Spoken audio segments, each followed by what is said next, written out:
안녕하세요. MTN 한겨울사단의 신은경입니다. 우리가 어제까지 이 전체적인 시장의 흐름들을 봤다면 오늘 오랜만에 업종 이야기를 좀 해봅시다. 사실 스토리텔링에서 처음 다루는 이야기는 아닌 것 같은데요. 최근에 시장 대비해서 아주 강한 탄력이 나타나고 있는 업종입니다. 바로 제약주인데요. 이 제약주들의 랠리 나름의 이유가 다 있습니다. 추가적으로 더 상승할 수 있을지 오늘은 그 이야기 속으로 함께 들어가 보겠습니다. 지난번에 우리가 이걸 한번 봤었어요. 자, 의약품 차트입니다. 주봉 차트인데요.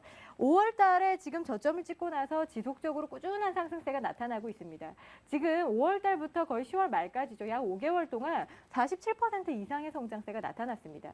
이때 같은 기간 대비해서 코스피 차트와 비교를 좀 해본다면 상대적으로 이 제약 차트들, 제약주들이 얼마나 빠른 흐름들이 나타나는지 아실 수가 있는데요.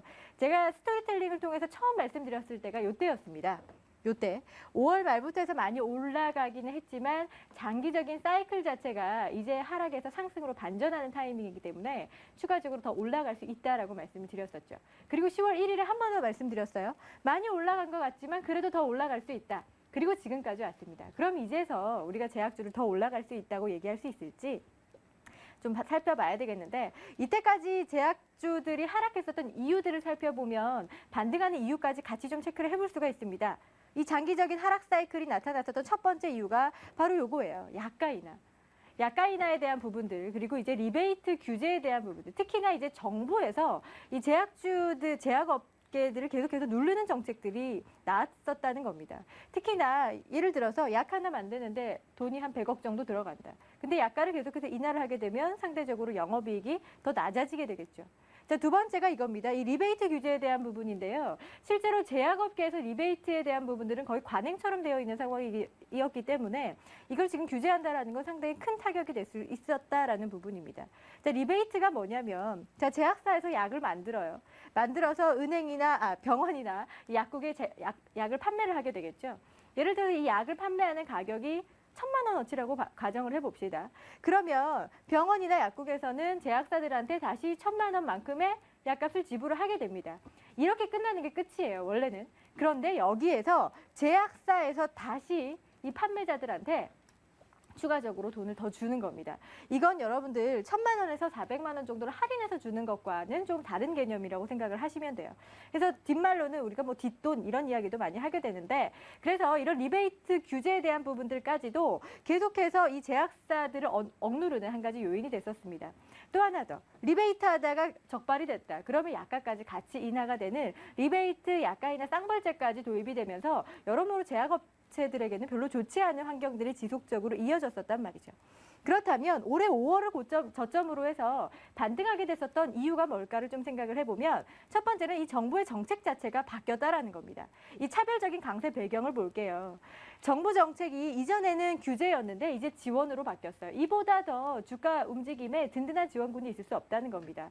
과거엔 계속해서 억누르는 정책을 썼다면 하반기에는 정부의 정책 방향이 이 혁신적인 제약기업을 선정해서 집중적으로 지원을 하겠다. 자, 지원 내용을 살펴보면 약간 우대를 한다라든지 실제로 세제 지원을 한다든지 혹은 신약 개발 R&D 산업에 지원을 하겠다라는 부분이었어요. 자, 이게 정부 정책 자체가 노선이 바뀌면서 투자 심리 자체도 회복이 되기 시작을 합니다. 자, 두 번째가 이거예요. 지금 현재 전체적인 시장 경제 자체가 좋지 못하다 보니까 경기 방어주 쪽으로 수급이 집중되고 있는 상황입니다. 여기에 대한 메리트를 또 하나 볼 수 있다라는 거고요.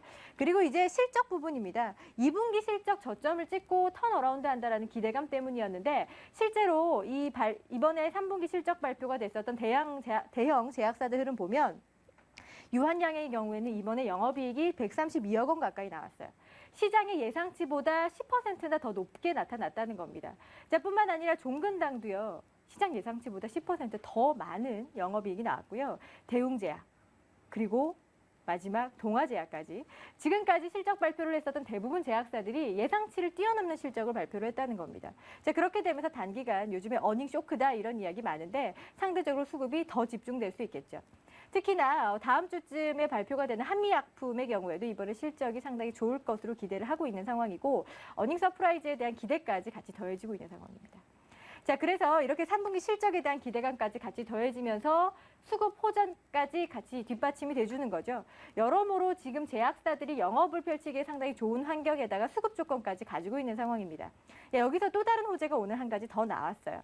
세계 최대 제네릭 제약 기업입니다. 아마 오늘 이거 많이 보셨을 거예요. 테바라는 기업인데 제네릭이라는 게 뭐냐면요. 지금 제일 처음에 신약을 개발을 하게 되면 특허를 내잖아요. 근데 이제 특허 기간이 만료되어 있는 기업들을 이제 복제하는 사업들이 이제 제네릭이라고 합니다. 복제약품이라고 생각하시면 될 것 같아요. 그래서 전 세계적으로 지금 복제약품 쪽으로 해서는 세계 1위 기업입니다. 어느 정도로 빠르게 성장을 했었냐면요. 이 기업이 2003년부터 2009년까지 연평균 29%라는 아주 높은 성장률을 보였었던 기업이었어요. 특히나 이 기업의 경우에는 미국에서 처방의약품 약 24%의 시장 점유율을 차지하고 있는 상황입니다. 근데 이 제네릭 의약품의 침투 부분들이 미국에서는 한 66.5%로 굉장히 많이 침투가 되어 있는 상황이에요. 근데 상대적으로 이탈리아라든지 일본의 경우에는 20% 정도밖에 되지 않기 때문에 이 테바라는 기업이 전 세계적으로 이제 뻗어나갈 수 있는, 신흥국으로 뻗어나갈 수 있는 여러 가지 조건들이 만들어진다는 겁니다. 우리나라 역시 마찬가지예요. 자, 그런데 이런 기업이 우리나라에 진입을 하겠다라고 밝혔습니다. 이게 왜 호재가 되는지 잠시 후에 말씀을 드릴게요. 자, 지금 실제로 우리나라 같은 경우에 아까 우리가 보셨다시피 이렇게 리베이트를 통해서 어느 정도 진입 장벽을 굉장히 높게 만들어 놨었습니다. 그러다 보니까 신규 제약사들이 새롭게 들어오려고 해도 진입 장벽이 높아서 들어오기가 어려웠다라는 거죠. 그런데 최근 들어서 계속해서 나타났었던 리베이트 규제가 지속이 되면서 이 진입 장벽에도 틈이 벌어지기 시작을 했고 그 틈 사이로 많은 외국의 제약사들이 우리나라 쪽으로 진출하려고 하고 있어요. 자, 그런데 이 한국 시장 진출이면 이거 경쟁사 들어와서 별로 안 좋은 거 아닌가요? 라고 하시겠지만 우리나라 매출 1억 원 이상의 국내 제약사를 인수할 예정이다라고 밝혔습니다. 근데 실제로 지금 상장되어 있는 회사 중에서요. 지금 매출이 1,000억 원이 넘어가는 회사가 새 기업을 제외하고서는 대부분 전부 다 1,000억 원을 넘어가요. 자, 그러다 보니까 관련돼서 전반적인 기대감을 타고 오늘 추가적으로 더 급등세가 나타났었던 겁니다. 그리고 어제 제가 말씀드렸었던 건 또 한 가지 모멘텀을 말씀을 드릴게요. 예전에 우리나라 산업을 끌고 나갔다라는 이런 굴뚝 산업들이죠. 조선이나 기계나 철강, 화학 같은 부분들이었다면 이제는 조금씩 산업 구조의 패러다임이 바뀐다라고 했었어요. 어느 쪽으로? 어차피 살 거면 잘 살고 잘 먹고 건강하게. 제약이나 바이오, 의료기기 쪽으로 시장이 갈수록 커져 나가고 있기 때문에 제약사들의 장기 사이클로만 본다면 단기간에 많이 오른 것 같지만 아직까지도 올라갈 수 있는 여지들이 충분히 많이 남아있다고 보는 거죠. 자, 그래서 요즘 시장에 투자 대안처가 그렇게 많이 없습니다. 제약주들이 앞으로 추가적으로 더 올라갈 수 있느냐 하는 부분에서 본다면 저는 추가적으로 더 올라갈 수 있다고 봐요.